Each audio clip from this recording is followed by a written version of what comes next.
BRB UK. Worse teeth, better accents.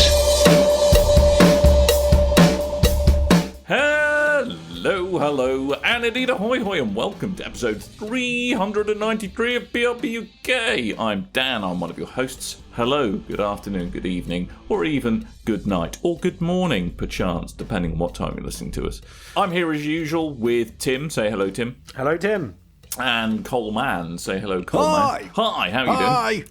I set up an intro for the PlayStation special and forgot to play it. Yeah. Excellent. So did they say PlayStation in a way that I could never get away with saying? No, it was the old well, I'll play it. It goes.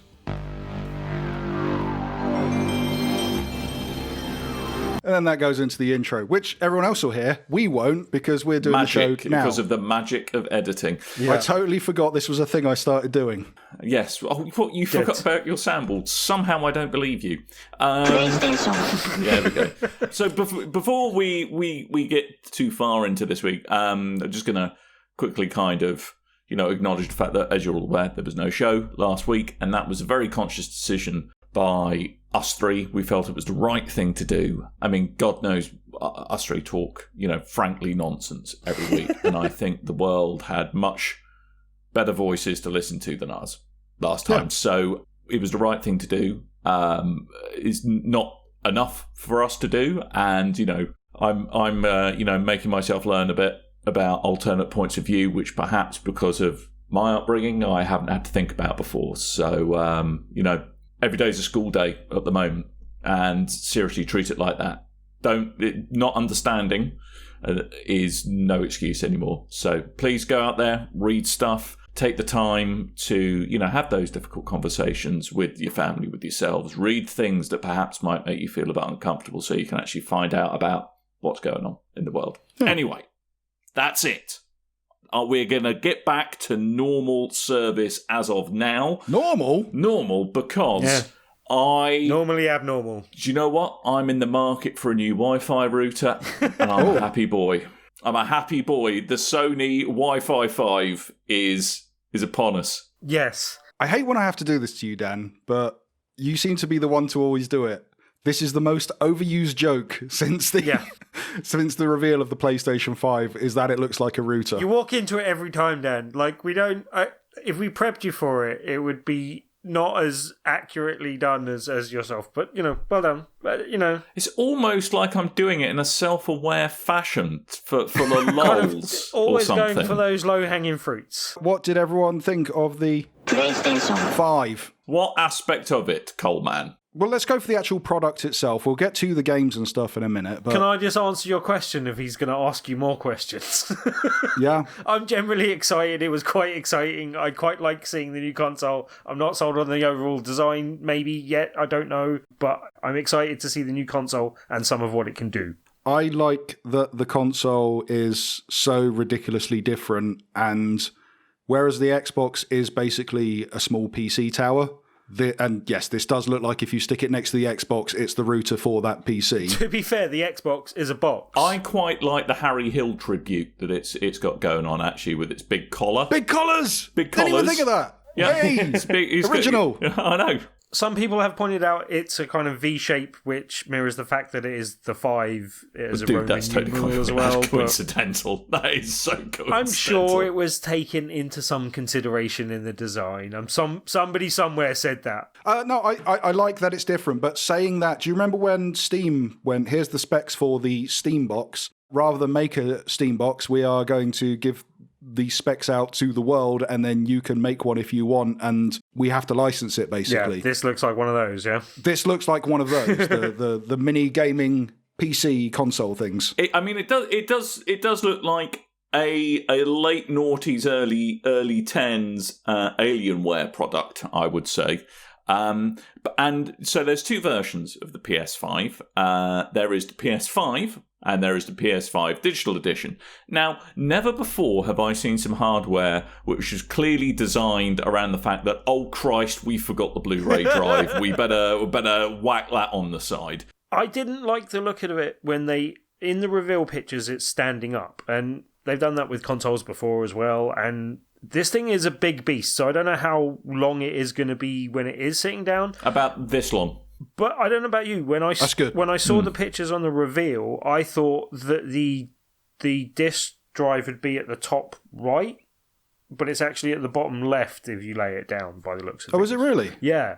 So it actually looks very different when it's actually laid down on its side, and I actually quite like it. So, but I'm trying to work out how that's not going to just wobble all over the place. The stand that's on the bottom, if you lay it on its side, if you lay it flat down, then you have to move the stand to the bottom and it clips in to keep it level. Yeah. So there's a stand either way. I'm assuming the stand is not included in the box. I believe the stand is included. Oh, really? That's why they didn't go. Generous. And you can, because when they announced the PS2 and they went, and it can stand up on its side, they went with this additional thing that you have to buy. The PlayStation 5 defying gravity.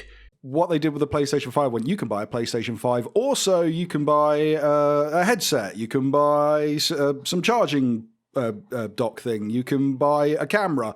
But they didn't go, you can buy a stand, which makes me think they've included it in the box. Also, don't you think a curve underneath it will help with like airflow and keeping it cool? Yeah, I hope that's the but it doesn't appear to... Well, I mean, they've been quite selective about what angles of it they've shown.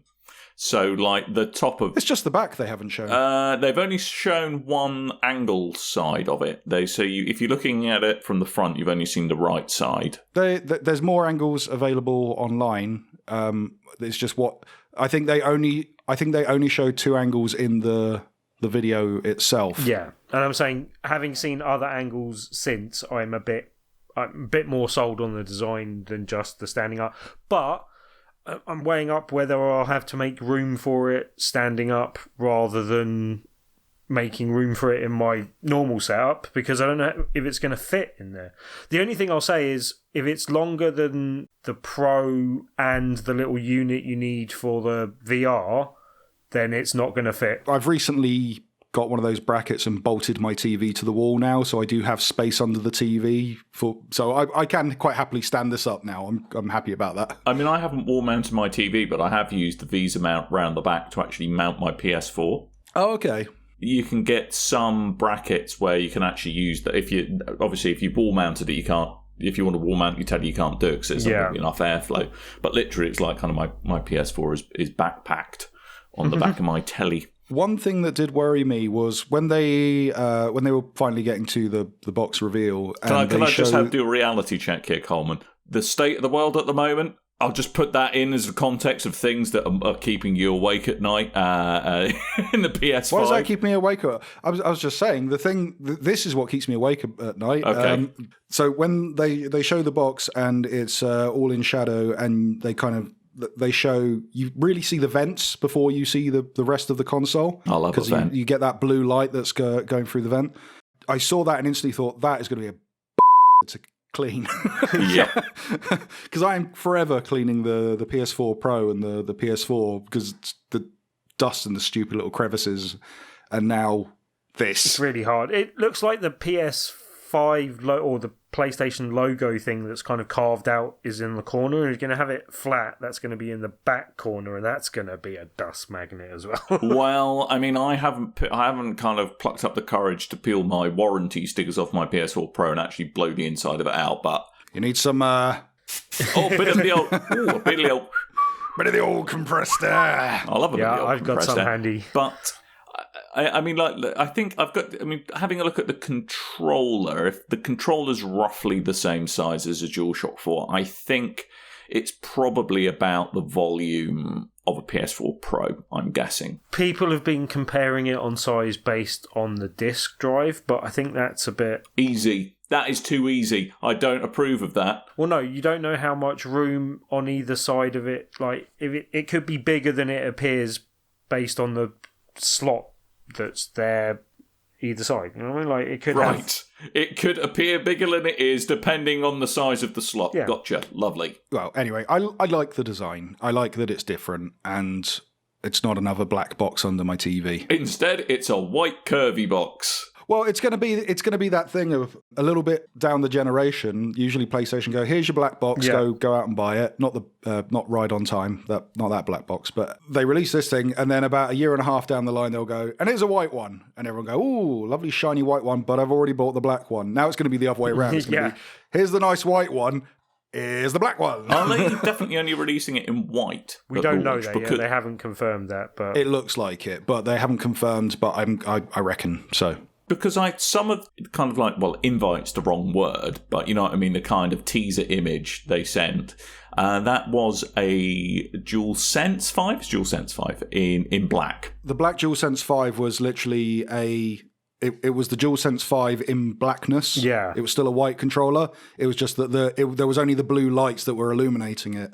If you look very carefully, you can see the sheen of the white. You are indeed correct. I heard other people make that comparison on different shows and went, that doesn't sound right, and looked it up. Yeah, I think we're getting white as the launch colour, basically, and there'll be variations down the line. Do you know what would be really cool that isn't going to happen, but would totally be amazing, is if these were interchangeable. Yeah, they I was just thinking clip off the white sections and put on like red ones or yellow ones, blue ones, whatever. Burger buns, big burger buns. Burger buns. Make it look like a big licorice also. Yeah, well, it kind of does look like a big licorice also, to be fair. I tell you what, though, if you put this next to the Xbox... Is the Xbox X? I'm already forgetting what they're... Which one? Xbox Series X. Is the new one. The XX or the new X? Side by side, just looking at pictures of them side by side, this does look more impressive, I think, no? I don't think you can really say. I don't know. One looks like a PC, one looks like a console. But I think with the Xbox X, it looks more powerful because it's a big flipping monolith of just beast, and this looks like big monolith of beast. Monolith of beast. Whereas the PlayStation, it looks like a toy. It looks like something trendy electronics thing. You know. What I would say is that the Xbox Series X is very utilitarian in its design. It's designed to maximize airflow through the case, and I think they've designed it around that point of view. You know, you're talking about Steam machines before. That looks like it could have been one of those Steam machines, really, like truly. I mean, until we've seen them in the flesh, so to speak, you know, I'm not really sure. I think both of them, I mean, they're approaching the design from a very different point of view. I don't know, without seeing the back of the PS5, how good the ventilation is going to be in it. And again, we don't know how hot these consoles are going to run. Well, judging by some of the 4K trailers, Dan, they're pretty hot.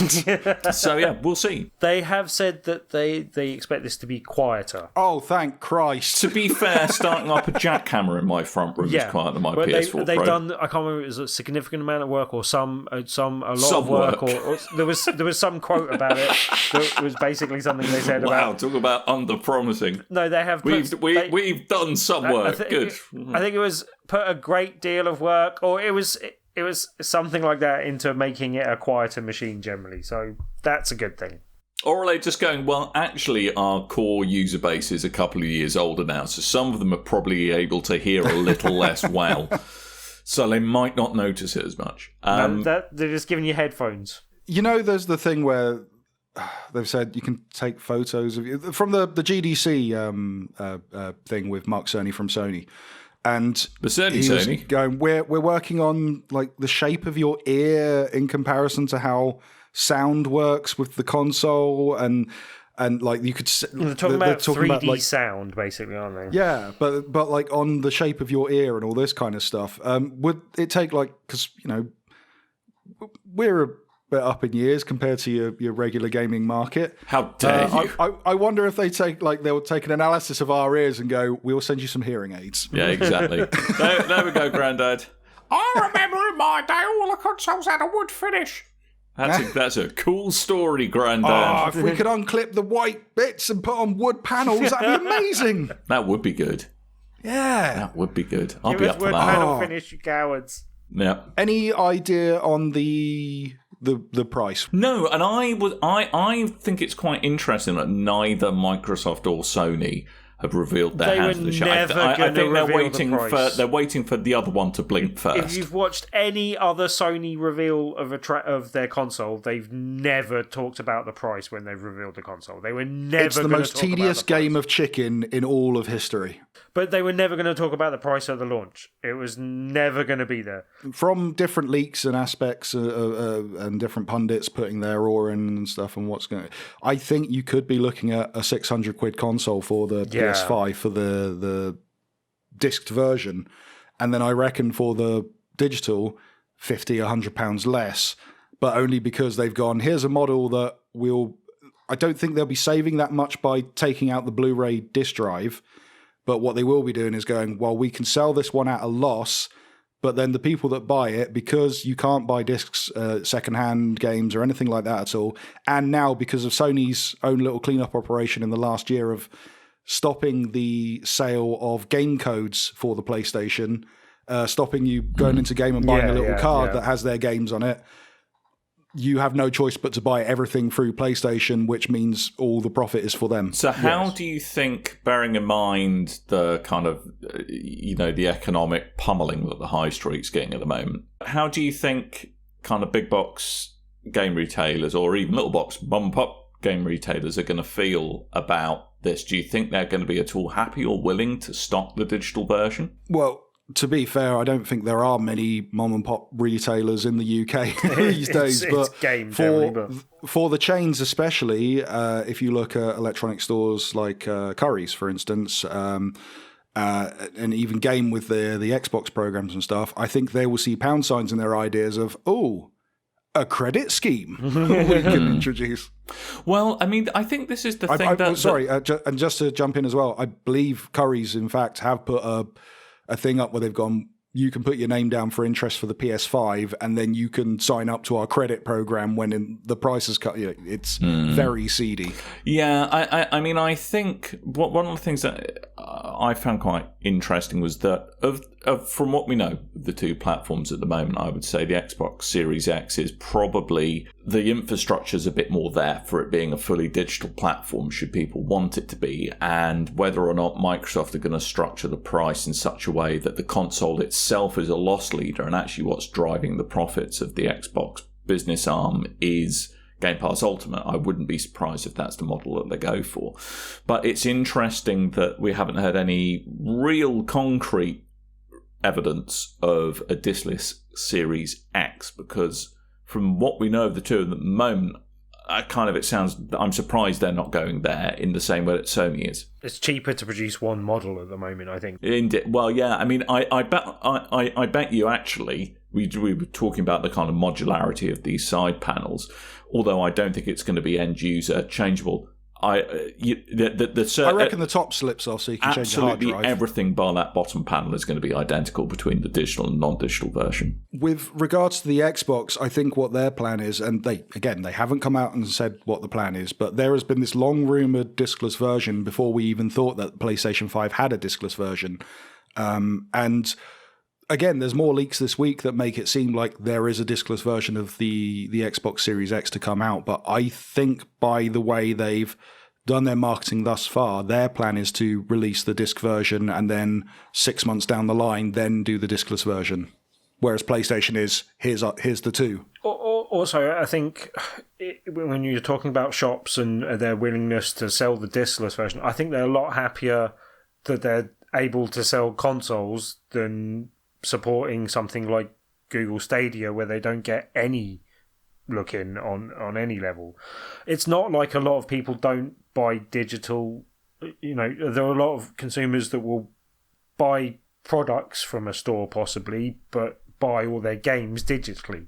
And I think that's still something that a shop can support and make a possible long-term kind of business out of, basically. But yeah, whether or not that's on the software side of things, that's something that we can see. But what are you guys thinking? Which model would you go for out of the two at the moment? I was discussing this with girlfriend last night, and that was because we've talked about it in this past, and that's because she plays the PlayStation a lot. I play the PlayStation a lot. That's why we have two PlayStations. She has one by the TV. I have one on the desk. But she has the 4K TV. So if we get one PlayStation, it makes sense that we put it by the TV. And then we were talking about it. So originally I was thinking, well, we'll get two of them, maybe 500 quid each. And then the further we get into this close up to the release, I'm thinking, well, it could be 600 quid for a console. So it's all down to price. If there is a significant saving in getting a digital edition, I pretty much buy all my games digitally anyway. So I would go for the digital one. Her argument is, what about the Blu-ray player? And I said, how many Blu-rays do we have in the house? None. Yeah. Yeah, I mean, in terms of price, I don't think it's going to be quite as much as 600 quid. I mean, a lot of it depends. I'd like it if it was closer to 500 or less, basically. A lot of it is going to depend on what happens at a very kind of macroeconomic level, I think, in the next couple of months, how hard parts are to source, what supply chains are like. And, I think they're going to be shooting for closer to 500 myself. Right. Limited supply is not going to reduce the amount that they charge for it. No, it's going to increase it, if anything. Exactly. So what you're saying is that because of the limited supply lines and elsewhere, that they're going to charge less? No, they're going to charge more. No, that's not what I said. I said it's an unknown because of the macroeconomic situation. Right, but that's not going to change the price down. I think they're going to keep to whatever price they want and sell it at a premium. And if they don't have access to make as many consoles as they'd like, they'll take that for what they can do, manufacture what they can, and sell them at a higher price. I'll already tell you who's going to make the real money, and that's going to be scalpers. Well, yes. Because they're lovely people. That's it. If there's a stock shortage of any kind, it isn't a will PlayStation increase the price, decrease the price, whatever. It will be, how will I get my hands on one of these? Because someone's going to buy 30 versions of a PlayStation and sell it all on eBay for 900 quid. As well as the PlayStation 5, there was the HD camera, the DualSense charging station, Pulse 3D wireless headset, and then they went over the DualSense controller a bit more, which we have spoken about previous on the show. But just to reiterate, haptic feedback, adaptive triggers, Type-C USB ports, motion sensor, a built-in microphone, an integrated speaker, and a 3.5mm jack headset if you prefer a headset jack if you prefer headset over the, and why wouldn't you? Yeah, and I'm quite optimistic about the controller. Actually, I think it's going to be a really nice upgrade. It looks nice. They're describing it, and little things like haptic triggers, or actually what they're doing, it sounds like kind of it's much more. Rather than just putting haptic vibration through the triggers, actually the difficulty to deflect and depress the triggers is going to change as well. That's going to be a really, really nice thing, especially in things like driving games. I think that's going to make a world of difference. I think it's going to be quite cool. I am really looking forward to getting one of these controllers, sticking it in the PC, and then realising that Steam won't support this until a year after the Xbox controller. Yeah! So, but all I would say, though, Tim, is I think actually Sony have been really waving the design aesthetic of the PS5 in front of us for about 2 years now, if you look at PSVR. I think actually massive hints about what it was going to look like that were staring us straight in the face. Yeah, it really looks like it sits alongside the headset now. Let's not talk about VR, because there was no mention of VR in this show whatsoever. Oh, I was so happy. As I predicted, there would not be. Although there's one game I reckon that might have some VR support. We'll come on to that in a moment. Okay. But anyway. Right. So the way we're going to do this, I went through painstakingly. I have watched the stream 4 times now. Wow. Okay. Gone through different trailers separately, because I will say up front, if you thought some of those games in the stream didn't look great, that's because Sony in their finite wisdom. Yeah. I would say, well, I'd say in their infinite wisdom, they would say because we're working from home and don't have the resources available as we should have. So okay, fair enough. No, mate. That's a bit like the dog ate my homework. I'm sorry, I'm not buying that. Well, they put a stream out for 4K games on an 8K capable console in 1080p with a 30 frames a second cap. which means you've gone back and seen some of the trailers since. After Packet Loss and YouTube gubbins, you probably saw it in a lot less. I was really annoyed when I set it up because I streamed it to the TV and it looked really pixely. I was like, what the hell's going on here? So I went to the settings and it wouldn't go any higher. I went, okay. So I went direct through the TV. And then I saw the tweet from Sony. I was like, oh, that's a really strange choice. Okay, fine, whatever. So I've gone back and watched many of these trailers in 4K to see how they look. And they're absolutely breathtaking. Yeah. Anyway, absolutely. Yeah. So what I've done, I've made a nice little table in our agenda. I've shown you the game, links to the decent trailers. You mean and this stuff one if I press coming out. Control A and then... No, don't delete! Anyway, so I thought we could do, we'll run through in order. I will say the game and the news, and you guys can jump in with whatever you want. Really? Whatever we want. About the game. No, Dan. Anyway, right. So, first off, the stream kicked off with a very questionable decision of GTA 5 and GTA Online. Really weird opening. That is some cross-generational gamage right there. Is this across? So it's been on the PS3, the PS4, PS4 Pro, PS5. Because they seem to do stuff every time there's PlayStation. They do something with GTA 5, and I just think it's them. It's Rockstar. It's PlayStation going, come on, Rockstar, you still owe us that exclusive game that you never delivered on. What you got? GTA 5 again, I guess. Where's my agent? Right. So this is coming out for launch of the console, holiday 2020. You can buy GTA 5, which will be the new version, PC version on the PlayStation 5. But all PlayStation owners, PlayStation 5 owners, will be able to play GTA Online for free because it's a free moneymaker. It's one of the it's free to play, Dan. No. You still need an active PS Plus. Oh, you need a PS Plus. Yes, you need. You need an active PS Plus to membership. To I forget people don't have those sometimes. I'm just saying it's free. Asterisk for £50 a year. It makes sense because 2K. This is basically the biggest money maker they have is GTA Online. So why not let everyone play it for the inclusion of the PlayStation Plus? Did I see you mention that they're going to be giving a million GTA space bucks? 1 million in-game dollars, yes. If you play on the PS4, each month you log into the game, you will receive $1 million. $1 million. Which I will say usually means they are planning something in the future. So, but it means unless you're logging in at least once every month, you're not going to be able to afford bloody anything come December. Log in, get your space bucks, and then keep them aside, and then wait till the PS5 version's out. Sit on that fortune, and then get what you want. Well, but I mean, the one thing I will say about it's going to be certainly a really nice graphical upgrade if it's anything like the PC version. Yeah, and I explained this. I expressed my kind of dissatisfaction with the PC version on the fact that they gave the PC version away for free.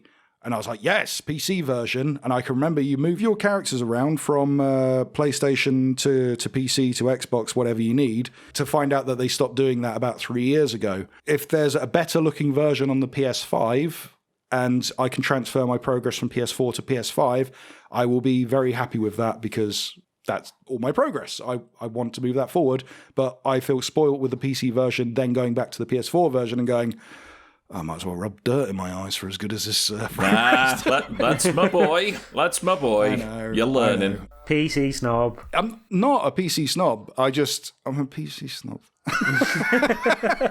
I think people who are kind of like hardcore PC master race are going to be surprised actually how much I think the PS5 and the Xbox Series X will have closed the gap between current gen consoles and PCs and what the next gen consoles and PCs are going to be. At the end of the day, if you throw enough money at a PC, you're always going to get something that performs better. That's just a fact.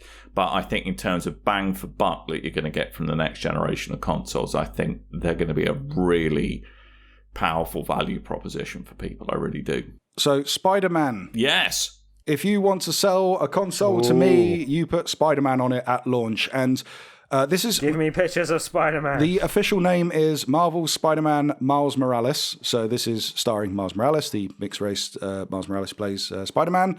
And This again is Insomniac Games, Sony Computer Entertainment, or Sony Game Studios, are we calling them now? PlayStation Game Studios, isn't it? PlayStation Game Studios, okay.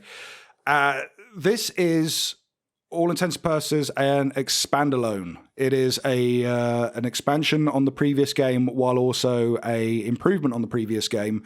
So you remember how when, was it Verge or Forbes or someone was going around going, PlayStation 5 has just been shown to us in all its glory with the dev kit, and they showed Spider-Man. And this is that version of Spider-Man built upon with ray tracing and lovely HDR and all that stuff to look lovely, and starring Miles Morales. So this isn't Spider-Man 2. Peter Parker is the star of Spider-Man 2. You will get that in the future at some point. At the moment, we're focusing on Miles Morales, which was a story set up within the previous Spider-Man game. But it is basically that game built on, a bit more improved. Yep. So it has been... I'm wondering if there'll be a drop in price for that as well, if this is a £50, £60 game. It might be, but two things. One, as Kev predicted this, he said at the time, this would probably be a standalone thing akin to Uncharted, did it with... what was the name of that one, the Uncharted one? Lost Legacy. Lost Legacy, and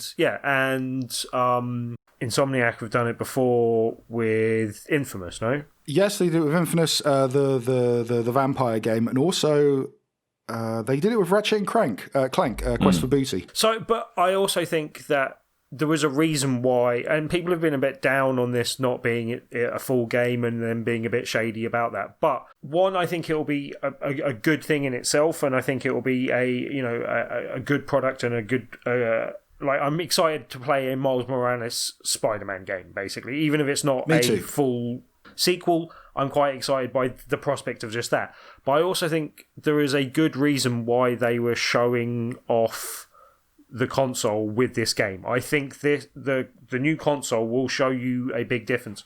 Like, I haven't seen side-by-side comparisons of Spider-Man yet, but I don't know if you've seen the side-by-side comparisons for the remake of Demon Souls. Yes, which isn't done by the studio. Amazing. That was just fans doing their own version made by the trade. That was really... I like that. but my words, the graphical difference in those two, and I think just the upgrade in textures and loading times and stuff like that for Spider-Man, I think will make that game a more enjoyable, fun experience to be swinging around the city and play. I mean, one thing that I think is going to be a little interesting to see how it plays out, especially with the digital-only version of the PS5, is how, because it's got this super fast SSD in it, which they like to mention every time you look in their direction. Sexy. Yeah, so the PS5's got super quick SSD. Okay, all right, there, calm down. We know. But I think there's only this is ridiculous, 825 gig available for the user. And bearing in mind these are going to be games with really high quality textures that certainly as 4K becomes more prevalent down the line. Yeah. I mean, and even disc-based games are going to have to install the SSD to work kind of up to the spec, I think, of expectations.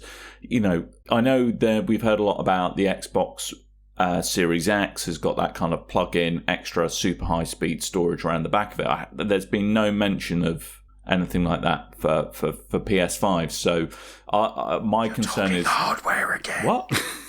No, but it's important, Tim, because talking hardware. Because if these games with their super sexy high definition things are going to look as amazing as they're made out to be, SSD space is going to be a massive problem. That's all I'm saying. And Dan, could you remind me what does SSD stand for? Super Sexy Drive. Super Sexy Drive. PlayStation. It really makes me wish this was only the PS2 and I could call it Electric Boogaloo. So what I'm thinking is, where they took Spider-Man out and went, hey, this is the PS5, look at the Spider-Man, and now they've gone, here's the PS5, look at new Spider-Man. I think Spider-Man will become the new staple of graphical fidelity on PlayStation hardware. Whenever Spider-Man.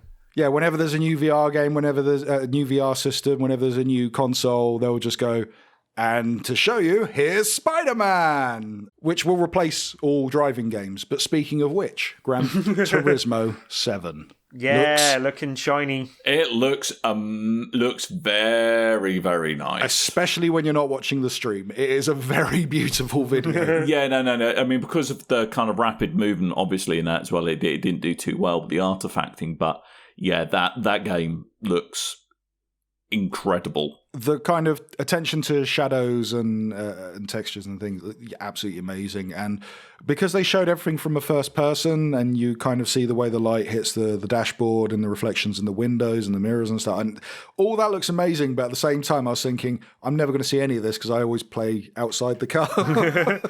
But it's really fun in VR from the car, and this is going to have VR support. This is a VR? Without a shadow of a doubt. If they don't put VR in this, one more game I was talking about further on, but also actually thinking about it as well. What if one of the expansion things for GTA is VR support? Well, that could be interesting. Anyway. Well, I mean, I think this is kind of a more general thing I noticed about all the games that I think is going to be a common thing. This generation is common thing. A common thing. Oh, wow. A common thing, yes. Is that actually the kind of the subtle? It's much more subtle, the improvement in kind of environmental effects, but it's actually going to make a massive difference to how immersive the game is.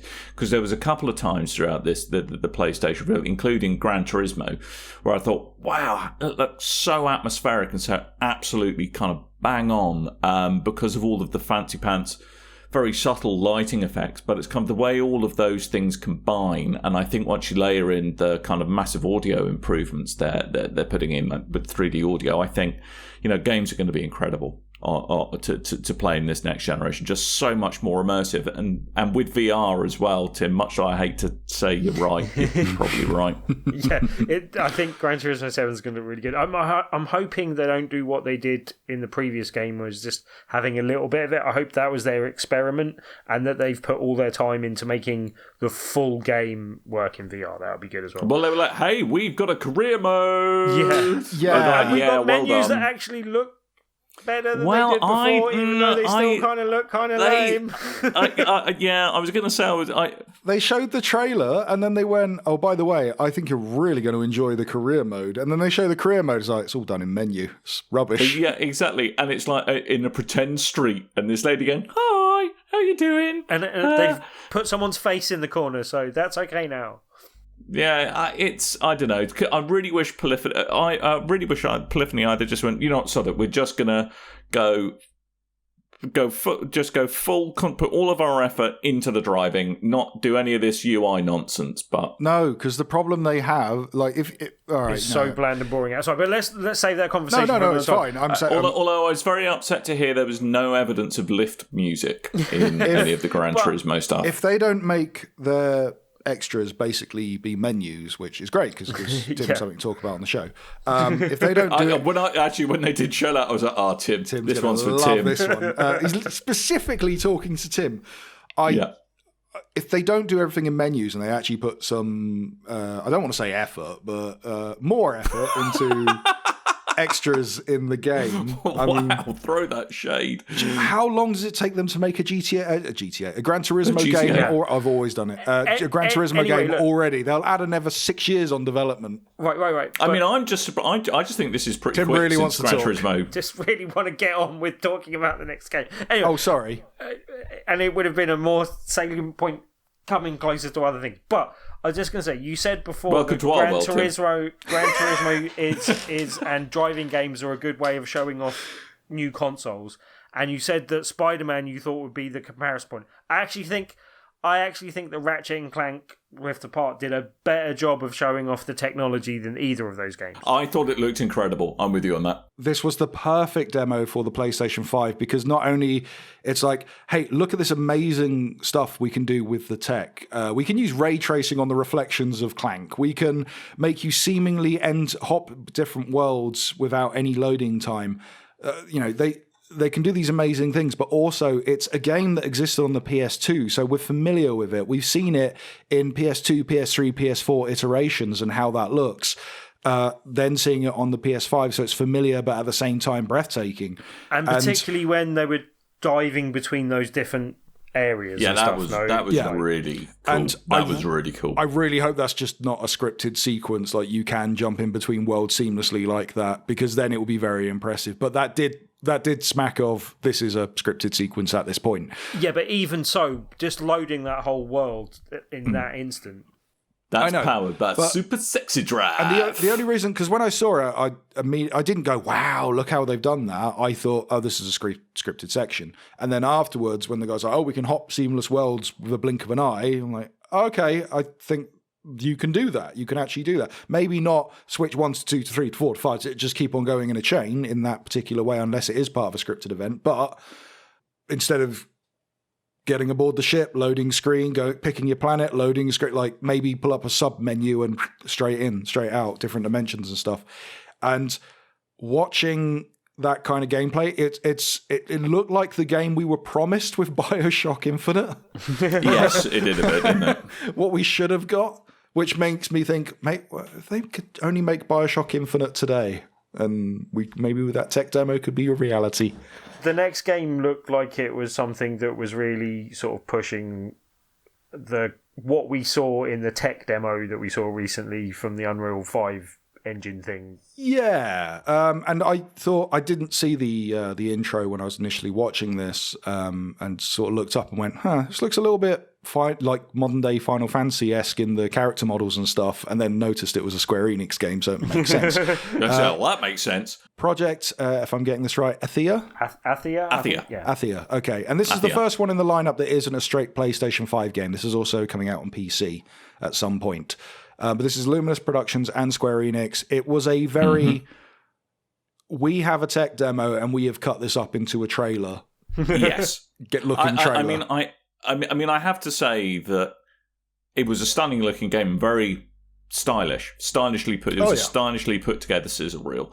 I'm not exactly sure what the game is. Yes, is all I would say. I mean, if I had to guess, it's probably some kind of moderately supernatural Lara Croft-esque game. I did want to say, like, even though we were locked at 30 frames a second, at a max and 1080p and stuff, this was the one trailer I felt out of the lot of them that actually looked like you could see the frame rate and the improved resolution and stuff, regardless of the crappy stream. I don't know how, but it gave me that impression. It looked fast, and I like that. Stray, which is a game that... I want this game. So, Stray the trailer is a cat that is in a world where there's no more humans. In a world where there are no more humans. Where and you instead, lick your own bunghole. Robots with CBD monitors for heads and IMAX and stuff. And it looks You cool. were a cat with a You are a backpack. cat. Anyway, you're a cat in a robot world, and that looks all very nice. What you might not know You're is a cat in a robot world. Or a variation of this trailer has existed for about 5 years now, because there was a company, Blue 12 Studio, working on a game that had a completely different name, like T51 or something like that, and it's this. And then they've gone away, and now it is going to be a game on the PlayStation 5 and PC where you're a cat, and I am okay with that. Mate, I am, and the fur technology on that cat is pretty awesome. Despite it's a pre-rendered trailer by the looks of it, but it's still very but nice. it looks. I'm quite looking forward to it. And despite the fact all the robots, it kind of gave me some Tokyo Jungle vibes, which I'm all good with. Well, strangely, what I was reminded of was the kind of the robot styling and the kind of the world is a bit like Laputa. You remember that from Castle in the Sky. Yeah, I thought you were just going gave to say me that Hobnob. kind of vibe for some reason. Well, to me, I immediately when I saw the trailer, my first instinct was Dan's going to love this because cat. The second one was the kind of the aesthetic reminded me of you'll remember this, Tim, because you actually introduced me to this. There was a Netflix show, and it was different people made different episodes. And there was one where there were two robots walking around our world. Robots? Love, Sex and Robots, that was it. Yeah. And depending where you are in the world or like different variations, it would play them out of sequence and stuff in different episode orders and what have you. But yeah, it reminded me of that specific episode where there's like 2-3 robots just wandering around our world after the apocalypse. I quite liked that. Returnal is the new It's game just from... Dusty Bin and Mr. Chips. They're the only... Returnal is the latest game from Housemarque, who, if you remember correctly, Housemarque made a bunch of arcade-style games and then said, we're not making arcade-style games anymore. Well, they went, this ain't making us any money, so we're going to go off and make a battle royale. And then they said they've gone, we're making this. Can I just say something? Yeah. Returnal, that is a dumb word. What if we call it Retunal? What if we call it Returnal Flame? No? Close your eyes, give me your hand. Darling. And use that music in the soundtrack. There you go. Now, can I just say the text that goes on with the YouTube video on this, it's clearly written by marketing, okay? So, Returnal combines action with roguelike gameplay, blah, blah, blah, third-person shooter, PlayStation 5, Hostile Planet. Yeah. It looked like that, but... No. Players can switch instinctively between firing modes using a single adaptive trigger. Whoa! The immersive 3D audio brings the alien world to life around the player. Basically, you can hit left trigger to aim. Yeah, pretty much. That's what it is. That's what it's going to be. Push a little way in, and it does one thing. Push all the way in, and it does something else. That's when the magic happens. Everyone kind of took the mickey out of the name, including me. But I kind of like the look of this game. No, it did look. intriguing. Yeah. I like the look of it, and it was weird because when it started, I went, "Oh, Housemarque, what kind of arcadey shooter are we getting?" And then it looked like this weird sci-fi horror third-person shooter. But then when they show the shooting mechanics, they're arcade shooter mechanics. I'm I'm well in for this. Yeah. And it's a pity it's not a launch game as well, because Housemarque had what was the gun game that launched on PS4? Oh, it was a PS3 game, but it was like one of the first games to come out on the PS4. The gun games on PS4? No, not Resogun. No. Resogun. Yeah. So with Resogun being like available day one on the PS4, they could have had a game available on the PS5, and I like symmetry like that. I mean, I'm just glad to see that Elizabeth Warren has still got a place in media after being kicked out of the Democratic presidential nominations, and that she's getting to live again and again through a roguelike. That's the other thing as well. Like, as much as people they cry out for female protagonists in games, people of ethnic backgrounds in games, and what have you, this was a 50-year-old looking woman in a game. That's a first as far as I remember. Well, to be fair, there's plenty of 50-year-old looking blokes in video games. Yeah, of course. And all that is perfectly okay. So I think Strangle Dad. Talking of yes. Talking of sacks. Go on. Sackboy. Yes. A big adventure. I am well excited about this. I'm a big Little Big Planet fan, and You're a big Little Big Planet. You're a little Big Planet fan, or a Big Little Planet? I'm a Little Big Planet fan. I'm a big fan. Big Little or Little Big? Even before I had the game, I was collecting those stupid little Sackboy toys. Sackboy is adorable, and I'll fight anyone that says differently. It's a brilliant character. I really like this idea with Media Molecule now doing the Dream stuff. That's their thing. That's the game building. It kind of trounces Little Big Planet in what you can do in Little Big Planet. So it makes full sense to go, Sackboy is an adorable character. It's a semi-decent platformer that could quite easily become a decent platformer. Just turn it into a platformer and keep the four-player aspect of it. Yeah, I really think they could out Mario possibly. Yeah. Although I have to say, a tour de force of PS5's new capabilities, this ain't. It does look like a fun game. It does look like... Shut your flipping face. You don't say anything bad about Sackboy. Take those words out of your mouth. All right. It's your dirty non-suck mouth. What I did like, Sumo Digital. Sumo Digital, if you don't know, they worked on Little Big Planet on the Vita. They then went for the Little Big Planet kart racing after Mod Nation Racers. And we'll then forgive them for that. I like that game, you shut up. You also like Moderation Racers, which... Yes. You also like games that Dan can't pronounce. Yeah. It turns into Sean Connery when he attacks. Riz? Mod Nation Racers. Swallowing Sean Connery. Mod Nation rather Racers. than saying Mod Nation Racers. One open-handed slap. Anyway, and then they took over the Little Big Planet main license and did Little Big Planet 3, which was a really good version of the game. The story on that was incredible. So, yes, I'm all happy. Destruction All Stars looks brilliant and bonkers, and I love it. Yes, it does look kind of crazy. I was really. Do we know if that's a full price game or a digital download? I have no idea, but take all my money. It's okay. Take Rocket League, take out that pesky football stuff, and just put in the driving, but explosions and stuff when you drive into people. But then you can and also give them the get out the ability car. to get out the car, and if your car gets destroyed, you have to get out the car. But you can just voluntarily jump out your car.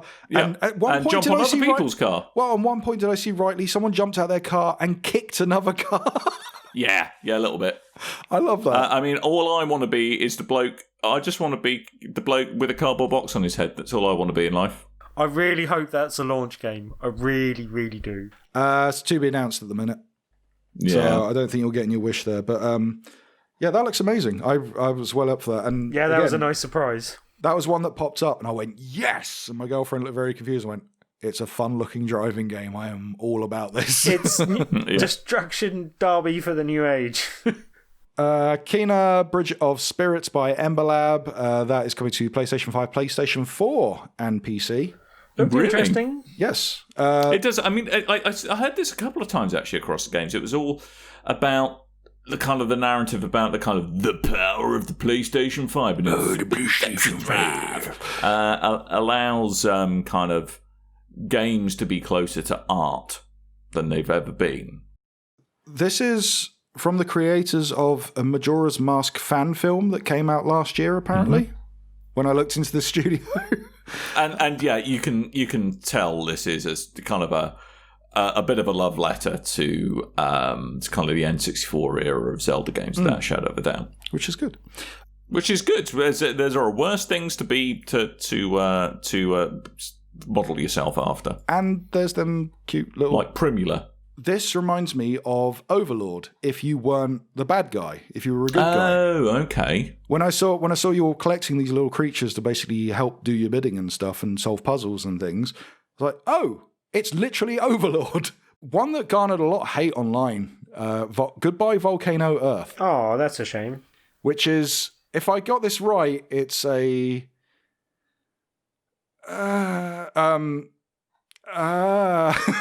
teenage coming of age sexual exploration game about dinosaurs in a high school. Yep. Yeah. Would you say that's fair?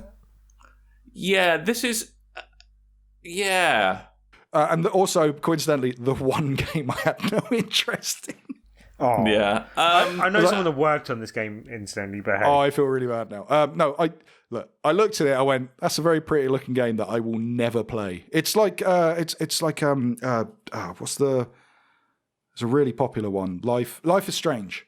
Life is Strange has a huge following, massive fan base, like, loads of people that garner on every episode, wait for the side spin-offs, and they absolutely consume everything about that game. I played episode 1 and fell asleep and went, I don't need to. I really wish I didn't buy a season pass because I never need to play this game again.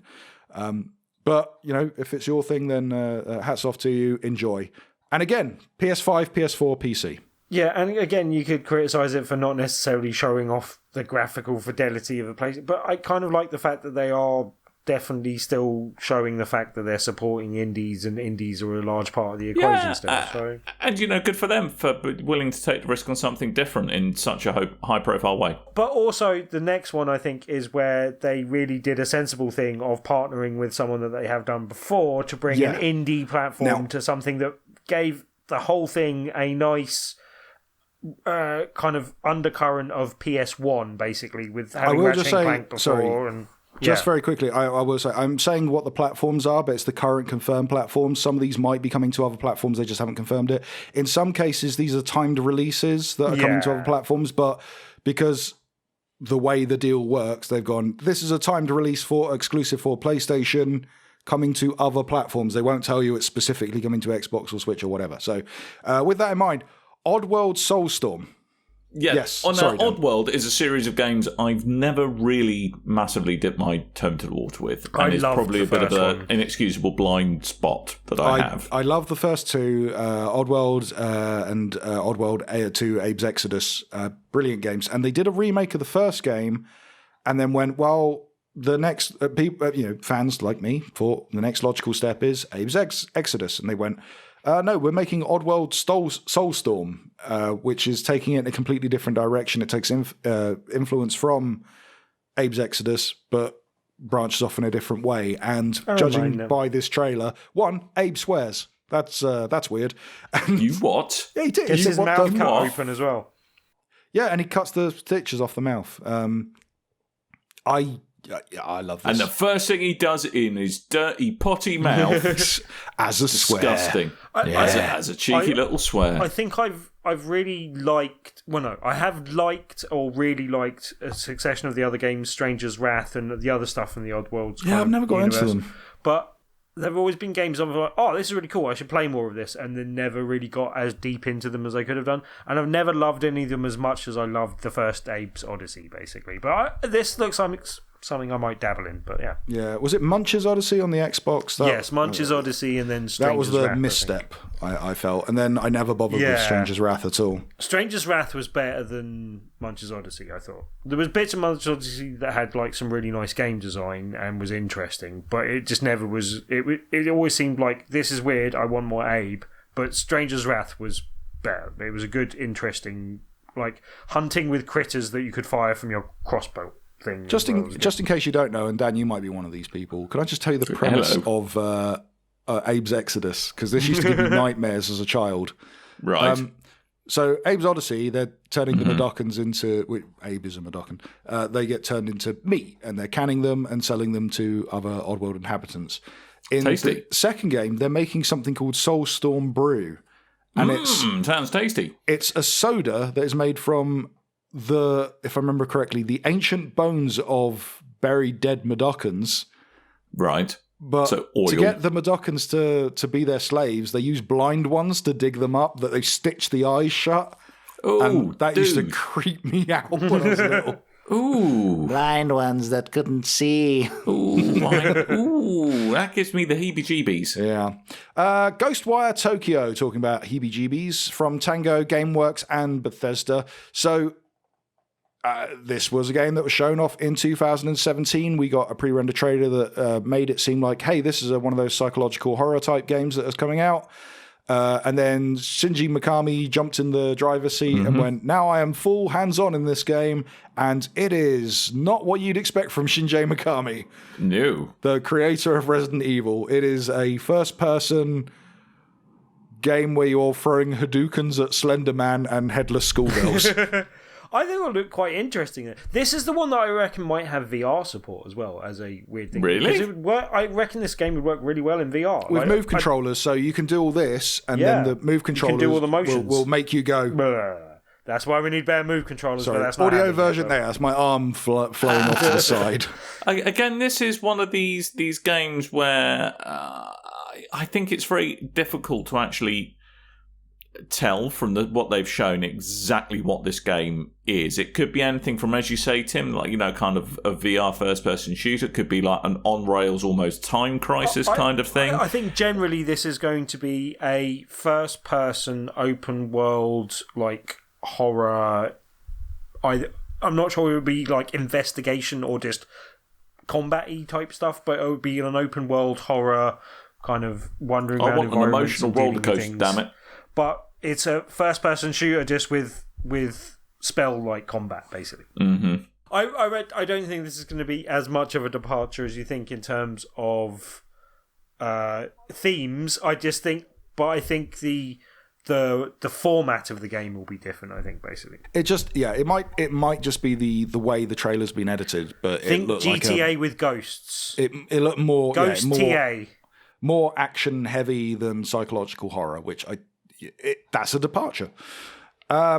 Jet the Far Shore, which is not Jeff the Far Shore as I initially thought. This is anyone talking about this after the fact. No? I am intrigued by this game. Okay, so this is Super Brothers and Pine Scented. I don't know Pine Scented too well. Super Brothers made a Sword and Sorcery LP, I believe, which is a game I think I've been sent 4 different copies of and haven't played once. It's a great game. It is a great game. I've heard. This is a game that was initially made in Dreams. Okay. Which is interesting. This is interesting. the first release game to have come from Dreams. This will be a launch game and it's coming to PS5, PS4, I think that proves and PC. that Dreams can come true. That's what that shows. Got him. We got it. We did it. Finally. What goes around comes around. Yeah. All around. Godfall. Holiday 2020. So launch game coming PS5 and PC. Counterplay games and Gearbox. And looks like a Souls-like, but if it was super fast. Yeah, it's kind of like Bayonetta and Dark Souls had a child. Okay. Yeah, what was the game last generation with the 3 different types of, like, the samurais, the knights, and the other people? I really liked it when it came out. Oh, For Honor. Yeah, For Honor. That Godfall kind of reminded me of that, but done in a more... That game at one time you tried to sell us both on that you can't remember the name of. In a more arcadey style, basically, and a more kind of almost... not quite League of Legends-y style, but that kind of style of game applied to the For Honor type of formula. I don't know. I thought it might be interesting. It looked like an interesting hack and slash kind of combat. Everyone criticised the music, which sounded like it didn't belong with the game at all. Yeah, it didn't suit the game. My girlfriend moaned about that, actually. Solar Ash, which is a Hyperlight Drifter type thing. Hyperlight, that was the one. It's a spiritual successor to Hyperlight Drifter from Heart Machine and Annapurna Interactive. And coming skating around and stuff. It looked quite interesting. Coming to PS5 and PC. Very colourful. It reminded me of a game that I don't know if you guys played, but one I really Hyperlight Drifter. No, what? El Shaddai? Ascension of No, the I didn't play El Metronome. Shaddai. No, I didn't really play that. liked that. That's it reminded me what of that the woman bit. says in Temple of Doom when she gets her heart taken out. El Shaddai. Really? Because I think I would say other things. So what the... Put that back. I need that. Kalima. El Shaddai. But, yeah, kind of looked interesting. Then, yeah. That followed up by a game I have very limited interest in, but I'm sure it's fantastic in NBA, many ways. Look, guys, NBA 2K21 uses the power of the PlayStation 5 and the next does it generation. use a super sexy drive? Look, you may mock, but it uses the power of the next generation of consoles to physically take the money from your wallet after you've bought the game already. And rings you out for what little money you have to sell you microtransactions. Also, sweat now. Well, actually, what it made me think of, do you remember when Fight Night was kind of first announced? I think it was on the 360 and the PS3, where they made a big thing about the sweat. We and could it do kind with of the new just Fight Night. made me think of that. For you, it's Fight Night. For me, it's WWE SmackDown vs. Raw 2007, where they actively made the wrestlers sweat. But it's a shame because basketball games are usually quite a good way of showing off graphical fidelity, and I don't think that this trailer did a very good job of showing that off at all. It's weird because Madden did this on Xbox. Madden did the Xbox trailer, and they Show me gameplay. did this weird kind of... Well, they showed gameplay, but a very little amount, and they showed like really glitchy... like it was being hacked by one of the older Madden games, because I think they're doing an anniversary thing coming up. NBA 2K, I mean, it's relevant because it was the guy playing in an arena that was empty. So it made sense because that's what sports is now. Yeah. I'm just pleased finally someone is social distancing. Yeah. Also, the guy. Sorry, I don't know sports people, especially basketball, but the guy who introduced this, everyone. They seem to have their green screens. Jeff Madden, who plays NBA. Jeff Madden, yeah. You mad kid. Everyone had like green screens, and they've done these professional intros and stuff to their games. He was the one guy who was just like in his room with some earbuds in, going, "Hey, I'm in NBA. Come check out trailer." But you're not ready for this NBA 2K clip. No, I wasn't. Because ready. I certainly wasn't. Blurry ass camera, echoey room. I don't think you did the good job. I see. I would imagine an NBA player could probably afford a half decent webcam if they wanted to. NBA 2K21, by the way, is the one game in this lineup that has the most confirmed platforms that it's releasing to. Okay. Even more than GTA 5, which spans many generations. All right, fair play. In this so line, so if it's on PS3, PS4, PS5, PC, Xbox 360, Xbox One X, and Xbox Series X, then it's drawing level. It's nearly there because it's on Stadia as well. this is coming too. PlayStation Right. 5, PlayStation 4, 1, PC, 2, Xbox 3, Series X, 4, Xbox One, Nintendo 5, Switch, and 6. Google Stadia. What do you think about that? Well, I think the Stadia version is going to be utter hogwash. Yes. Hitman 3. Yeah, I didn't go back and watch another trailer for this, but like, did it look good? The Dubai stuff looks amazing. Yeah, it does. I'm sure it's going to be a game that kind of benefits from the extra texture quality and the extra graphical fidelity in generally. But I don't know, it always looked quite nice. They don't need to reinvent the formula with this again though. No, like it does seem like a continuation of what they were doing, and that's absolutely fine. Yeah. And also, it's Agent 47, and for some reason, I just identify with that character. I don't know why. This is the finale in the Hitman trilogy of. It's a good job because it's only consists of 3 bits trilogy. Exactly. Yeah, but this is the final episode of this current iteration of Hitman. As long as there isn't a prequel trilogy. Yeah, which makes me think I should probably finish Hitman 1 and start Hitman 2. Yeah, soon. I'm kind of in that boat as well. My pile of shame is considerable. Though, but yeah. January 2021, if you're interested. PlayStation 4, PlayStation 5, PC, Xbox One, and Xbox Series X. Now, this is the one, when I saw, I went, this looks amazing. When I looked into, I found some hate. really? So Really? From NeoStream, Little Devil Inside. Now, can I tell you the reason for this hate? Is it the dude having a poo? This was a Kickstarter game, which initially was touting the platforms of Xbox 360, PC, PS3, and Wii U. And as it's gone on further, they're like, okay, so Wii U's out, we're going to the Switch, Xbox 360's out, we're on Xbox One, PC, yeah. It's had some changes. And then suddenly announced for PlayStation 5. Oh. Then this happens on the PS5, and then on their Facebook platforms for NeoStream and on the Kickstarter page and stuff, they went, by the way, we've signed a timed exclusivity deal with PlayStation, so it's coming to PlayStation and PC, PS5, PS4 and PC, by the way, and their backers are peeved. Very peeved. So that is why. So this game's been in the works for quite some time. I'm surprised I haven't heard of it before the stream.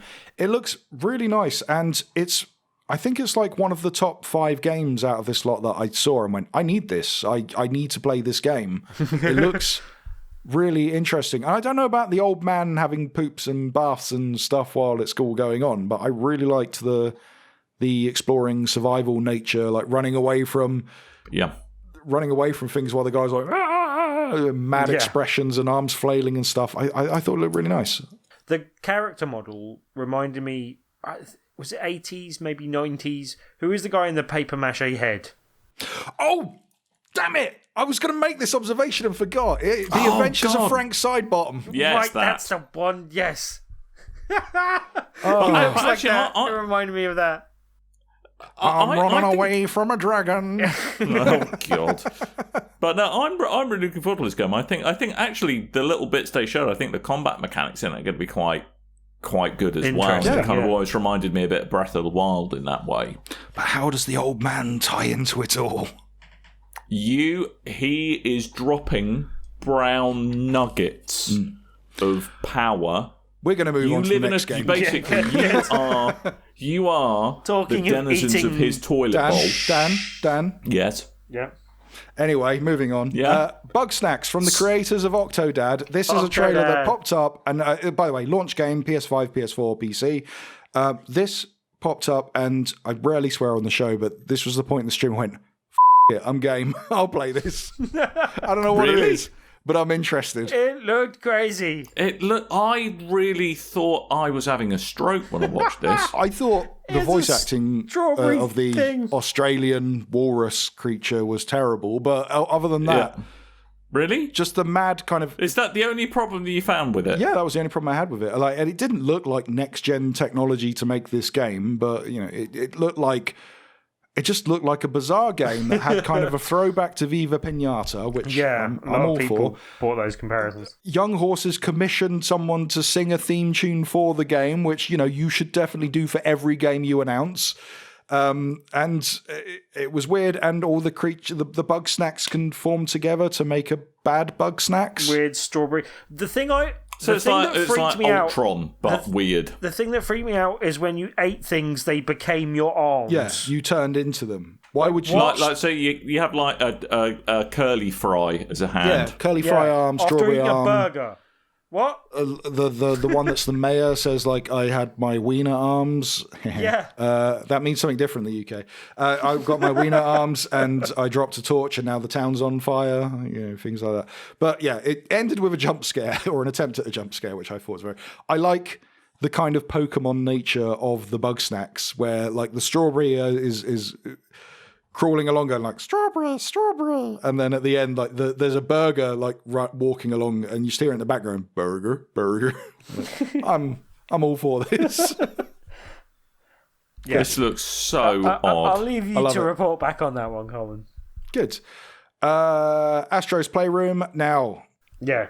So the Astrobot buddies are back. We've had Yay. Astrobot, we've had the VR Playroom, we have had the camera Playroom for PS4. They're carrying on that tradition. They're bringing Playroom to the PS5. This is by Japan Studio. It is obviously a PlayStation 5 exclusive. It comes out the same time as the console. And the way we know this is because it comes pre-installed on your console. So it's a free game, which is good. So it'll be a bunch of fun mini games with the bot buddies, which we're all good with. Basically, here's your new controller and how to use it. Demon's Souls, which, by the way, I've always thought is Demon's Souls until I had to type it out 4 times today. Demon's Souls. They are the souls of demons. Although, actually, technically, if it's many demons, the apostrophe's in the wrong place. Ah. Yep. But now bothers me. I'd never realised that before. I never realised that. But now that's going to really annoy me. This game is really, really annoy me. Maybe it's just one demon. Maybe it's just one demon, Dan. One demon, Dan. But why has he got many souls? Because he's got a big bag of souls. Why has he got a bag of them? Because where else are you going to keep them, Dan? Why is he carrying souls around in a bag? It's like he's got a really good deal on a bog-off down demon Tesco's or whatever it is. I don't think you know very much about the transportation of souls, Dan. I think. He's a demon geezer. He's got a load of souls with him. Here is souls. Right. It's demon souls, Right. isn't it? Here. Pound. He's going down the market. He's going down Camden Market. He's like, here, you want to buy some souls? You souls here. Demon's Souls. This is if you don't know the title, there's probably The apostrophe's in the wrong place. Well, they released it in Japan and had no plans to release it anywhere else. And then eventually Atlas did a very limited launch and people imported the game from different countries and what have you. It got around, it got very popular, and Tim bought it for some reason. And then From Software went, well, we should probably make a sequel to this Demon's Souls and make it multi-platform so we can capitalize on this popularity. But oh no, you signed a PlayStation exclusivity deal. So then birthed Dark Souls. Mm-hmm. Now, this is not From Software. This is Bluepoint Games, who, if you want someone to remake your game, Bluepoint seems to be the way to go. They did the Nathan Drake collection. They did the most recent version of Shadows of the Colossus and many titles before that. They do very good remakes. They certainly do. And it looks stunning, this game. By all confirmation at the moment, this is a PS5 exclusive. And yes, it does look amazing. Mm-hmm. I don't particularly like... I like Souls-like games, but I don't particularly like Dark Souls. So I don't know how I do with this. This is the only one I really care about. It's one of those things which I kind of like, I go, I should enjoy this. I've been told this is something I should enjoy. But I've tried time and time again. Perhaps I just don't like self-flagellation as much as other people do. This is the one I played the most of and have the most affinity to. And to the point where... I know a lot of other people have this with other Souls games, but I wouldn't have this with others. So this is one where there are multiple levels where I will go there and go, oh, this looks like a really nice version of new version of that level, and I'll recognise it as being such, whereas I wouldn't know that with other Souls games. So seeing the side-by-side comparison, like shots of this, it is amazing the difference in level of design. Well, you're talking a PS3 to a PS5 game. Yeah, that's two whole differences. Yeah, it's a big jump, but it's two numbers. But even so, like I think the level of detail is a big jump from what we presently are seeing now as well. I think It looked fantastic. Anyway, I didn't think I'd be interested in this until I saw it in motion and saw pictures of it. Something else that looked fantastic, which I've been waiting to hear more of, and now we get more of. And this is the kind of thing. Can I just say, are you jonesing for an innovative first-person shooter? Because yes, I am. I am. Now, Bethesda showed this off at E3 2 years ago, I think it was, and also we mentioned this year Bethesda. While people are putting together we're going to do a virtual press conference because of no E3. Bethesda went, nah, we'll just show off our games in other ways. And it seems that 2 of those games are PlayStation, and we're going to do timed exclusives for PlayStation. So Deathloop is one of those games. We've finally seen gameplay, and it looks really good. The whole trailer is wrapped up in this kind of grindhouse style aesthetic, which I'd say more kind of 50s spy-esque sort of. I was definitely putting 70s cinema Impossible in there. Kind of. It's definitely it's more grindhouse than that. Yeah. Which excites me and worries me. One, I hope that is throughout the game and not just for the trailer, because it's a very cool aesthetic, but use it in the game. But also, the last game that Bethesda tried to put a grindhouse aesthetic to was Wet. And I tell you what, that did not leave me moist. It was moist. It was not a good game. It was as dry and as cracked as the Sahara Desert. It was just very, very average. But the basic sort of elevator pitch of Deathloop is that sounds like a very fundamentally good idea. Like 2 opposing spies locked in eternal time loop, two battling hitmen. each other, basically. Yeah. And I like that this is. Looking at it, this is basically Dishonored. The Dishonored engine, the Dishonored style of playing, the teleporting, all that kind of stuff. Yeah. It looks very Dishonored. But instead of having these kind of exaggerated features on characters, like brutes will be big, top-heavy, muscular guys with thin waists, it looks more in proportion to regular human beings. And I really like the look of the style as well. I like the kind of Neo Tokyo look of the kind of surroundings, but hyper realized. And yeah, it's Dishonored for people that didn't like the look of Dishonored, basically. And I'm all for that. Because I didn't like the look of Dishonored. I have to say, it kind of stylistically looks like the game I wish, and I know we mentioned it before, that I wish Bioshock Infinite was. It's kind of got that kind of styling, which it reminded me a bit of Brink, actually. Oh, yeah, I can see where you're coming from with that. In terms of its look. I don't think we're allowed to say that name on this podcast anymore, are we? Yes, we are. Because I think you guys... I have a T-shirt on. With before Coleman Brady, I think you guys influenced some sales of that game that then got sent back to CEX the next day. That was a really good game in a small... In a controlled environment. Yeah. It's great. On release, also, it was awful. The level they showed in demo was the best level in that game, unfortunately, as well. But it's almost like they knew that. I was literally...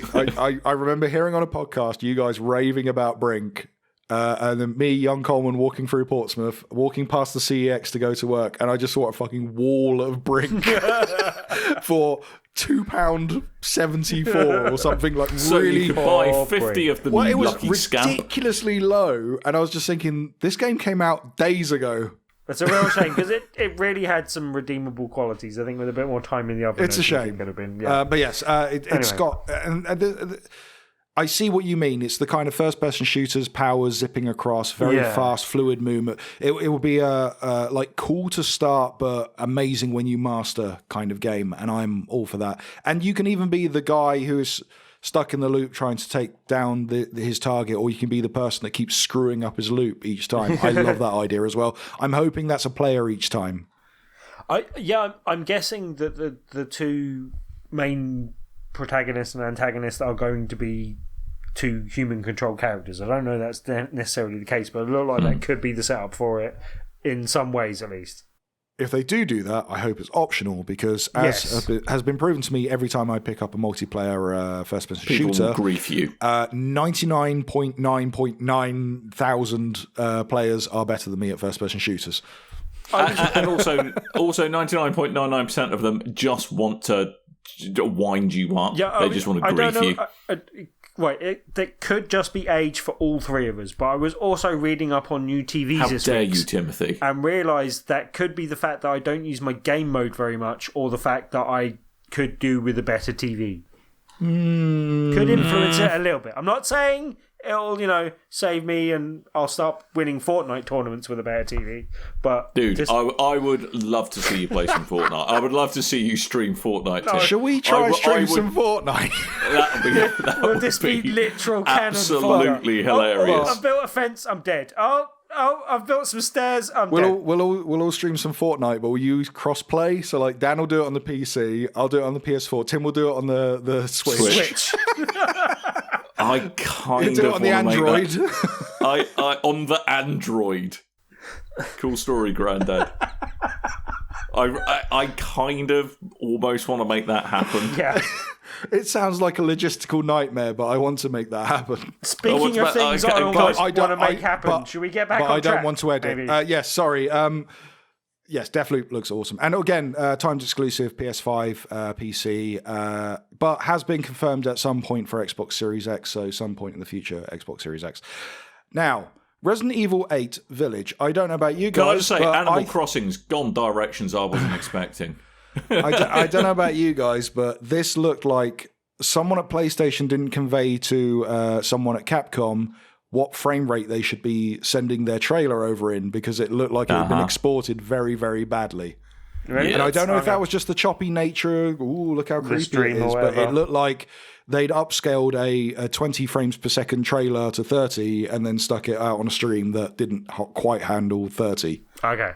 Again, this is one I haven't gone back and looked at again yet, but... Yeah, okay. It's going to be... I'm assuming it's kind of like, rather than being trapped in a mansion a la the first ever Resident Evil, you're trapped in a village, and kind of the number of real humans is going down, down, down, down, down, and you've got to survive against all odds. A lot of people say this harkens back to 4 a lot. 4, yeah. It's like if...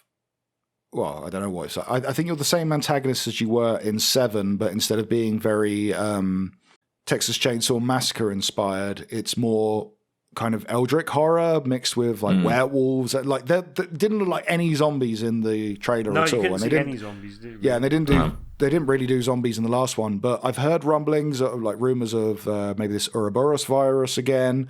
There was a werewolf that they showed in the trailer, so it's different stuff. They basically took Resident Evil and went, how do we turn this into a survival horror again? We rip off every indie survival horror and make our game that. Well, I really want to go back and play 7, because apparently it's a very good VR game, and I've only played a bit of it, but it was good, basically. Well, I had this question for you, Tim, as I was writing the agenda out. You picked up 7 specifically for playing it on the VR. Have you ever played it?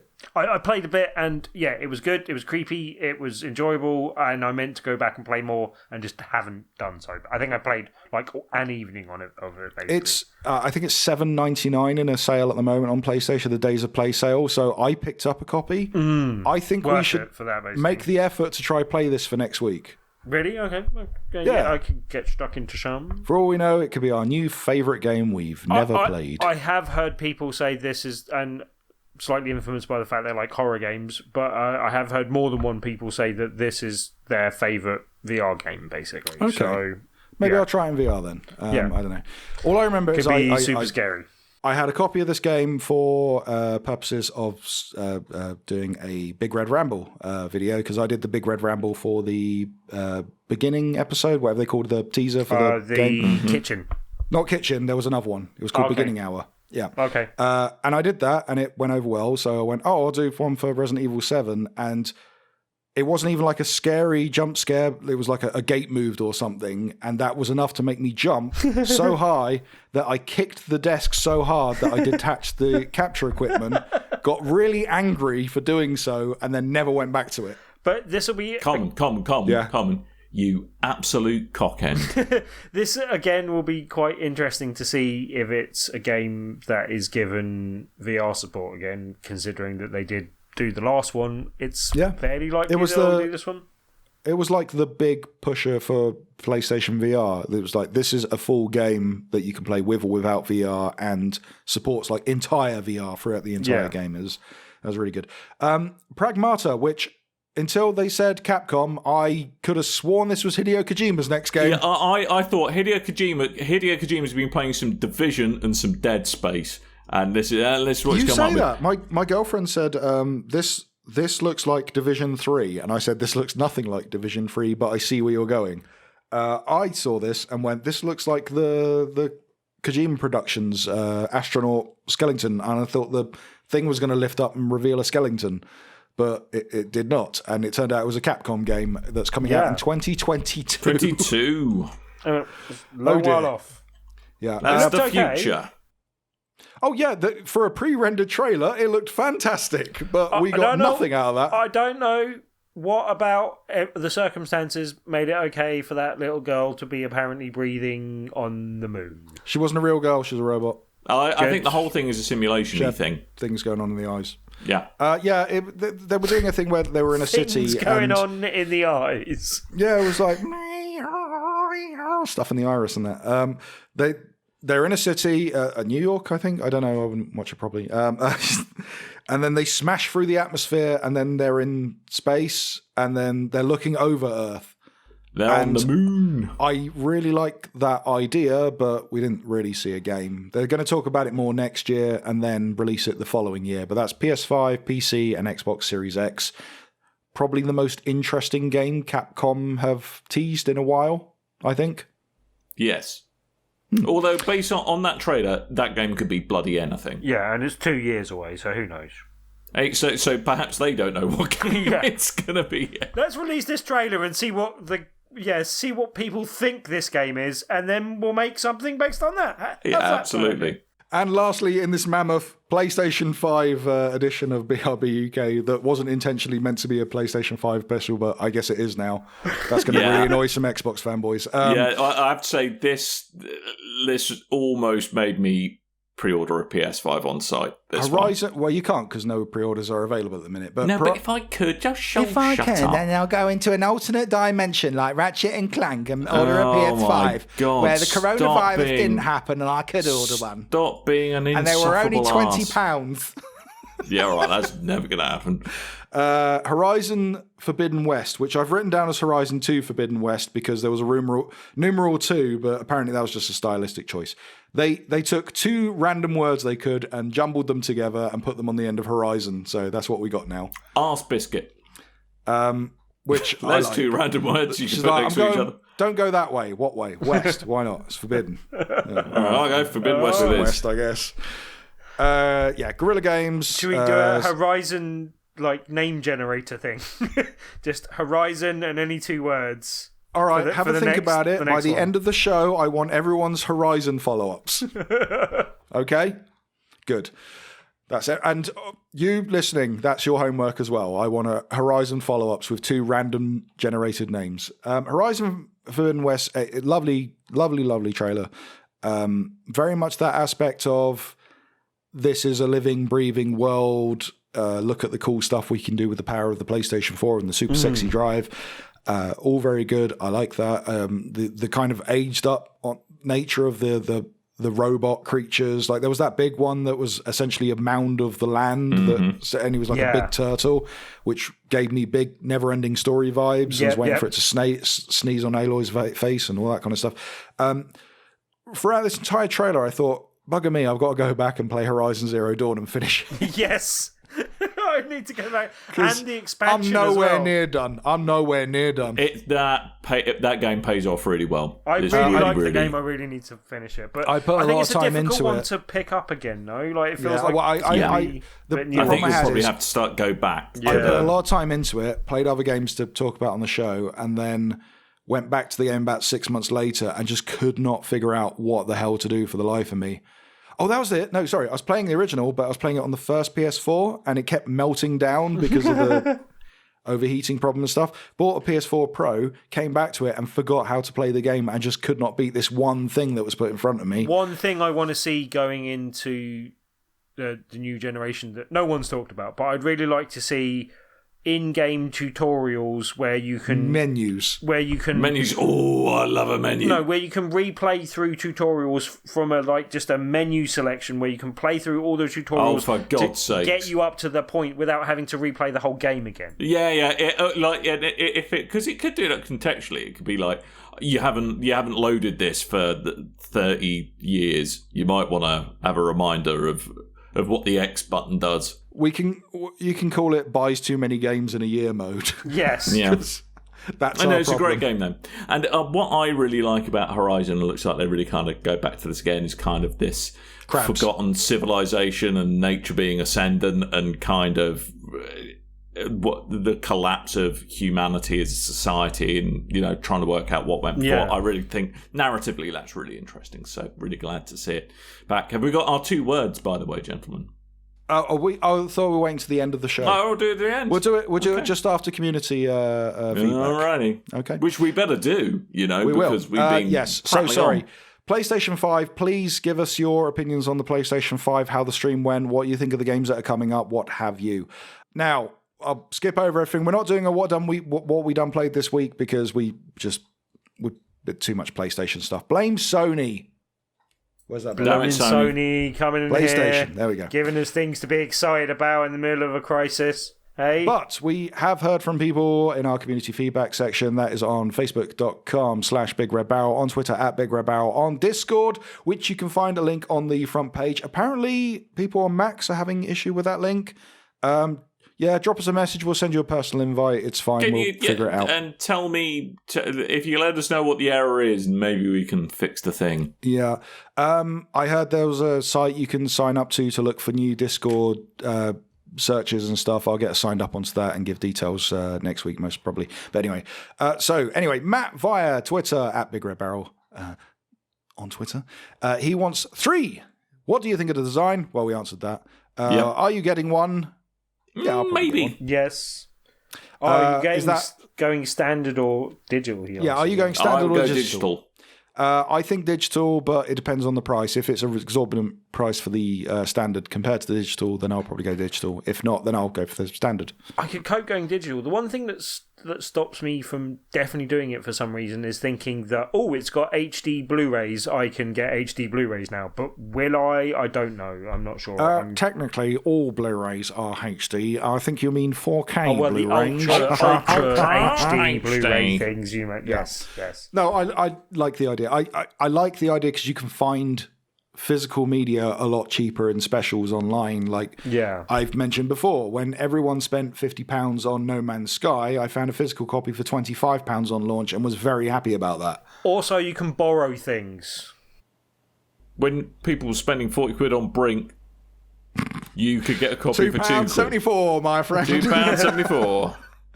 But yeah, if you look for a game enough in advance, you can find some really good deals on games that are coming up. And as well, you'll see games that drop down to £10 in CEX. I've mentioned CEX 20 times, I swear, this episode, or Game, or one of those other kind of exchange places are available. Yeah, other retailers are available, but you'll find a pre-used game go down to about £10-20 when on the store it's still £44. It's ridiculous. But anyway, I will go for the digital if it makes that much of a difference. If not, I will happily go for a regular. So yes, and did ask, does price have anything to do with your choice? That does have something to do with my choice. What game are you most excited to see, new IP and sequel? So let's just pick one each out of this entire lineup a new of IP games. And a sequel, or? Just pick one game out of the entire lot, Tim. The thing that excited me the most was That's a slightly different question, to be fair. Spider-Man. Yes. Spider-Man Miles Morales, because I want more Spider-Man. That isn't Bring the me DLC. pictures of Spider-Man. And Dan's is NBA 2K21 because he loves mechanics. Love it. Loves it. Now I'm going to go Project Athia as my new one, and obviously Gran Turismo 7 for my returning All right, well, I'll go Spider-Man 2 is returning, and then I will take Bugsnax as the new one, because that's mad, and I love it. Well, if we said you weren't doing new ones, so I'm going to do new ones, but yeah, my new one would be Destruction All-Stars. That was the one of my, I think I got most excited for, because that looks really fun. I'm looking forward to you lining up to cut down a car in front of you in half, and then I'm just going to jump out my car and kick you in the side. Drop kick me out of my car. Yeah, it's the No Man's Sky multiplayer principle all over again. My mission in life is to hunt down Tim and then shoot him out the sky. Cross-playing coming eventually to No Man's Sky, apparently. Oh, yeah. And just added to Game Pass as well. Spiky Chris via Discord, or Spicy Chris if you prefer. His feedback on the stream is that the wheel has let itself go. He was slightly surprised to see there wasn't any information about The Last of Us 2, in that if you bought it for the PlayStation 4, you get it on the PlayStation 5 too. I don't think or possibly with DLC for the PS5, or some kind of difference. Which, yes, I think they should be showing that, because that's what Xbox are focusing on at the moment. They're your competitor. You probably want to do the same. Also, are they going to drop VR like a stone on PS5? A couple of the games might have VR, but they don't specifically mention, which is a bit odd. Yes, early in the mention, they said PSVR will be backwards compatible with the PlayStation 5.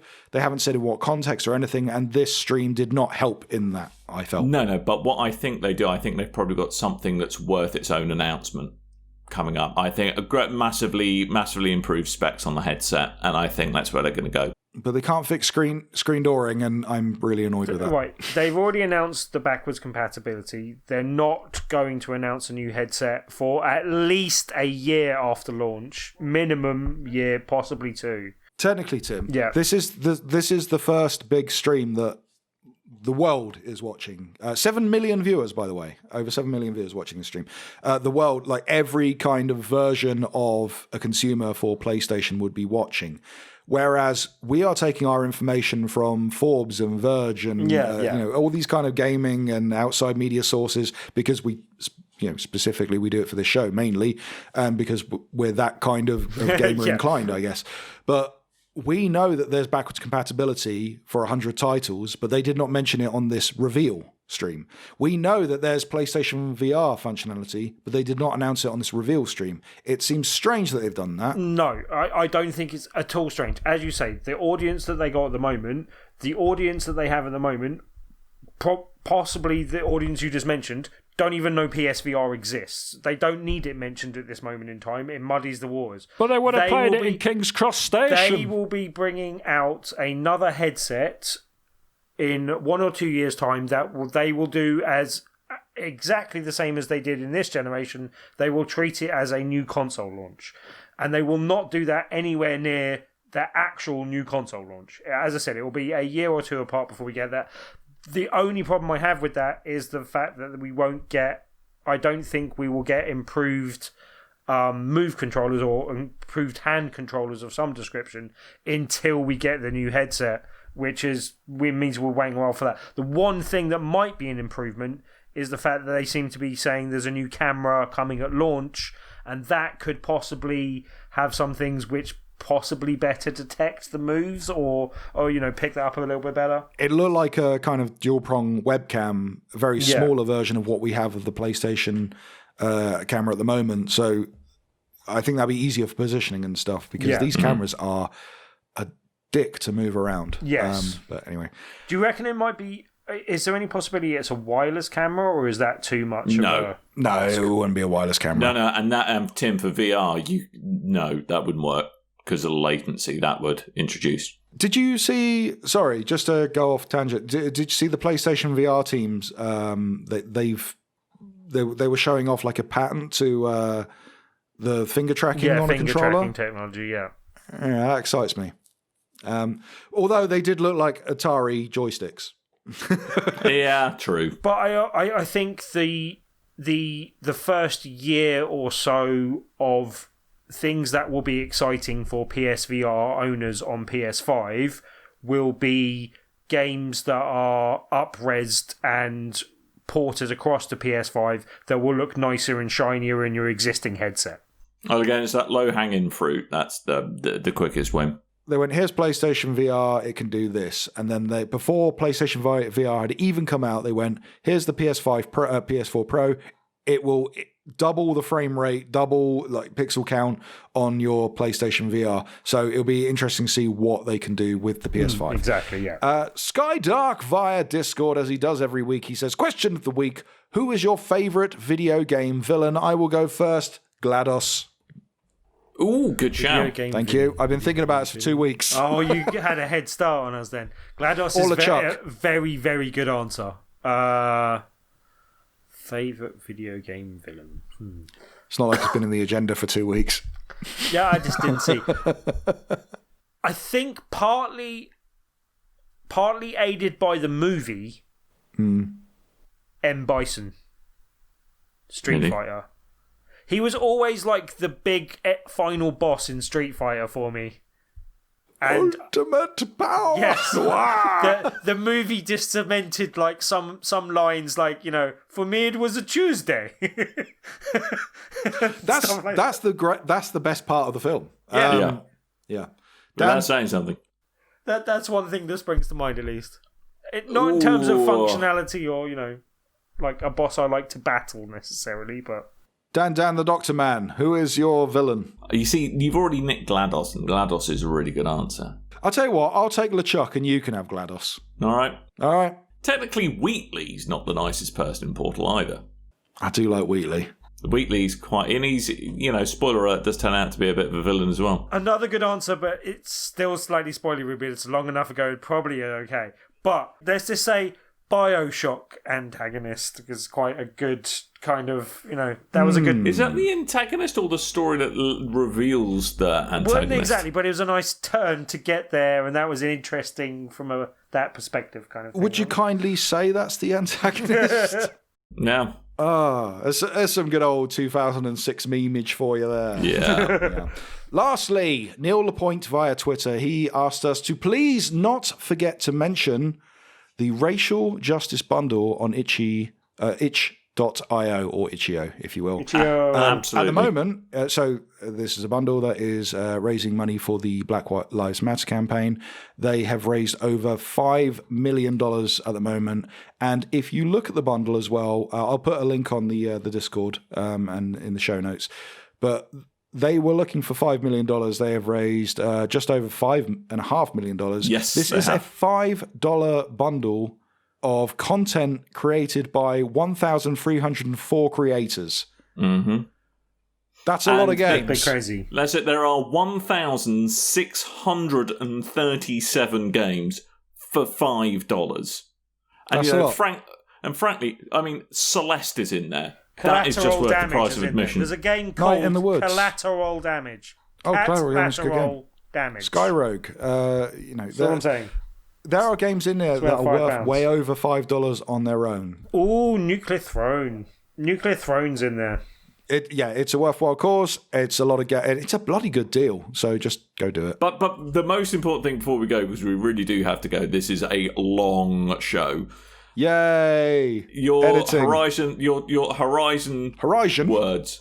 Horizon 2 words. I got mine. Go for it. Okay. Horizon 3. Horizon Wombat Dartboard. Oh. All right. Mine is Horizon Thoughtful Rub. Ooh. I went with Horizon Forest Donkey. Oh, I like that. Oh, I quite like that. I don't know why I like that, but I like it. My alternate was Horizon Goodbye Spread. Yeah.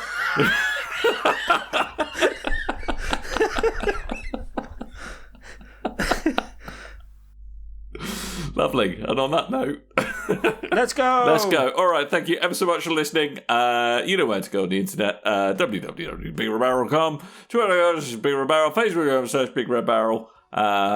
And all of those things in between. Come say hello on Discord. We like it when people say hello to us on Discord. And you can find a link to that on the front page of our website and stuff. So, without further ado, we're going to go. And I need to remind you that I have been Dan. I might have been Tim. I've been Coleman. Thank you very much for listening. And until next time, dear listeners, toodle bye.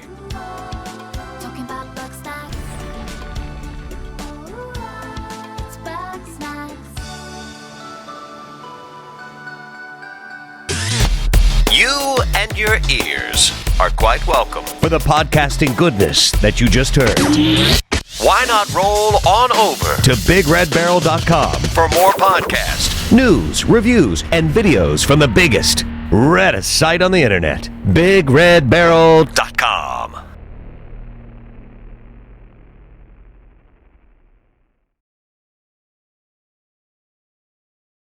Right, let me just quickly pop to the loo while we're paused and let that clear. 1 sec. Should we give him some toilet music?